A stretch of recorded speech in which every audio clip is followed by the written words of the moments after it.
bienvenue dans l'édition du 4 novembre de La Chapelle Info. Voici les titres. Un après-midi saloon chez Yaka. Et l'actualité en bref.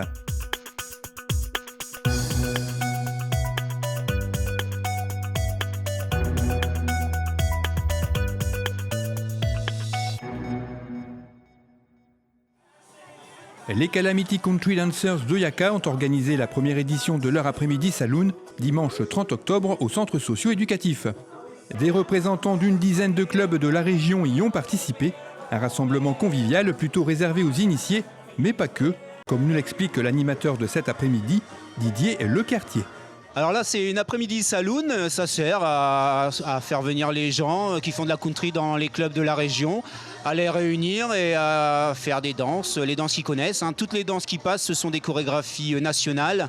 Donc chaque club danse dessus et on se retrouve, on met les musiques et on danse ensemble, histoire de passer un bon moment. Donc là, il y a une centaine de personnes qui ont répondu présent. Voilà. Après, d'autres personnes qui n'en font pas partie peuvent aussi venir. Il y a des gens qui viennent en individuel. Voilà. Alors pour faire de la country chez Yaka, c'est simple, on vient dans la salle du centre social le lundi soir, à partir de 18h jusqu'à 19h ce sont les débutants, et ensuite de 19h à 20h30 ce sont les confirmés. Alors on peut rejoindre toute l'année, c'est mieux de rejoindre en début de saison parce qu'on voit les pas de base, mais on peut quand même rejoindre toute l'année. Voilà, au début c'est un peu compliqué, mais on s'y fait vite et on prend vite, très vite du plaisir. Voilà. La country se danse aussi en couple, alors si vous souhaitez les rejoindre, vous trouverez de plus amples informations sur le site de Yaka, www.yaka.fr.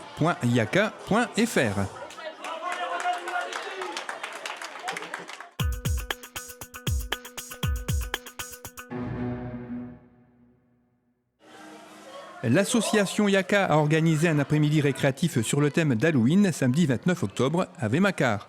Plusieurs jeux et une restauration rapide ont été proposés aux enfants, ainsi qu'une chasse aux bonbons qui s'est déroulée derrière la salle polyvalente. Le soir, vampires, sorcières et monstres se sont donné rendez-vous au même endroit pour participer cette fois-ci à une soirée dansante. Le football club chapellois a organisé une soirée couscous samedi 29 octobre au complexe sportif. 300 personnes y ont participé dans une ambiance festive et conviviale et elles ont acclamé le président Michel Le Saffre qui en a profité pour remercier les nombreux bénévoles du club, le club des supporters, ainsi que la rôtisserie des 7 Vallées qui a préparé le repas, un repas qui fut suivi d'une soirée dansante animée par Patrice Franklin, sans Marc Copnol, absent pour des raisons de santé, auquel j'adresse au passage un prompt rétablissement. Une douzaine de jeunes se sont retrouvés dans les locaux de l'association des jeunes chapellois l'AJC, située route nationale pour fêter Halloween lundi 31 octobre. Après avoir partagé quelques croque-monsieur, les jeunes fêtards ont passé le reste de la soirée dans l'espace jeune transformé en discothèque pour l'occasion, et ils ont même eu droit à un vrai DJ qui assurait l'ambiance.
Cette édition est terminée, merci de l'avoir suivie. Rendez-vous le vendredi 11 novembre.